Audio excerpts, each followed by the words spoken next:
হিতাধিকাৰীসকলৰ বাবে কেন্দ্ৰীয় চৰকাৰে লৈ আহিছে এখন ভাল খবৰ। বিনামূলীয়া চাউলেই নহয়, ৰেচন কাৰ্ড থাকিলে মাহে পাব 1000 টকা। লাখ লাখ ৰেচন কাৰ্ড হিতাধিকাৰীসকলৰ বাবে আহি গ'ল ভাল খবৰ। কেনেকৈ কৰিব এই নতুন আঁচনিৰ বাবে আবেদন, কি নথিপত্ৰৰ প্ৰয়োজন হ'ব, জানি লওক সবিশেষ এইটো ভিডিঅ'ৰ জৰিয়তে। ৰেচন কাৰ্ডৰ হিতাধিকাৰীয়ে পাব 1000 টকা।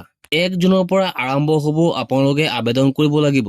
লাখ লাখ ৰেচন কাৰ্ডৰ হিতাধিকাৰীসকলৰ বাবে ভাল খবৰ। ৰেচন কাৰ্ড থকাসকলে লাভ কৰিব প্ৰতি মাহে 1000 টকা। ৰেচন কাৰ্ডৰ হিতাধিকাৰীসকলৰ বাবে চৰকাৰৰ আন এক সুবিধা। দৰিদ্ৰ পৰিয়ালক আৰ্থিকভাৱে সকাহ দিবলৈ এই সিদ্ধান্ত চৰকাৰৰ। বাৰ্ষিক আয় 2 লাখতকৈ কম হ'লে পাব 1000 টকা। যিসকল হিতাধিকাৰীৰ 2 লাখতকৈ কম বাৰ্ষিক আয় হয়, সেইসকলে মাহিলী 1000 টকা লাভ কৰিব চৰকাৰৰ তৰফৰ পৰা। হিতাধিকাৰীৰ বেংক একাউণ্টত পোনপটীয়াকৈ জমা হ'ব এই ধন। চলিত বৰ্ষৰ 1 জুনৰ পৰাই আৰম্ভ হ'ব এই আঁচনি। 2025 চনৰ জুন মাহৰ পৰাই এই আঁচনিৰ আৰম্ভণি হোৱাৰ সম্ভাৱনা আছে। এই সুবিধা ল'বলৈ হিতাধিকাৰীয়ে কৰিব লাগিব আবেদন। ৰাজ্যিক খাদ্য আৰু অসামৰিক যোগানৰ ৱেবছাইটত আপোনালোকে কৰিব পাৰিব আবেদন। আবেদন কৰিবলৈ কি নথিপত্ৰৰ প্ৰয়োজন হ'ব? আবেদন কৰিবলৈ আপোনালোকৰ কি নথিপত্ৰৰ প্ৰয়োজন হ'ব গোটেইখিনি আমি আলোচনা কৰিম। আপোনালোকে ভিডিঅ'টো অলপো স্কিপ নকৰিব।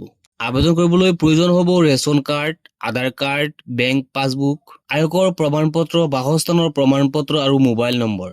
এইকেইটাই প্ৰয়োজন হ'ব আপোনালোকে আবেদন কৰাৰ সময়ত। হিতাধিকাৰীৰ বাবে KYC বাধ্যতামূলক কৰিছে চৰকাৰে। ৰেচন কাৰ্ডৰ KYC যিসকলৰ এতিয়ালৈকে কমপ্লিট হোৱা নাই, আপোনালোকে KYC কৰি লওক। কেন্দ্ৰীয় চৰকাৰে ৰেচন কাৰ্ডৰ হিতাধিকাৰীৰ বাবে মুকলি কৰিছে বৃহৎ ঘোষণা। এই আঁচনিটো হৈছে কেন্দ্ৰীয় চৰকাৰৰ তৰফৰ পৰা।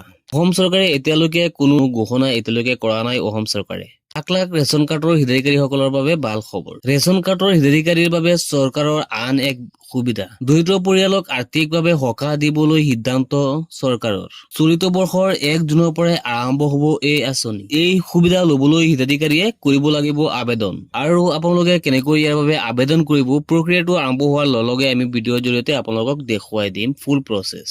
গতিকে আজিৰ এই ভিডিঅ'টো এইখিনি আছিলে। লগ হ'ব নেক্সট ভিডিঅ'ত।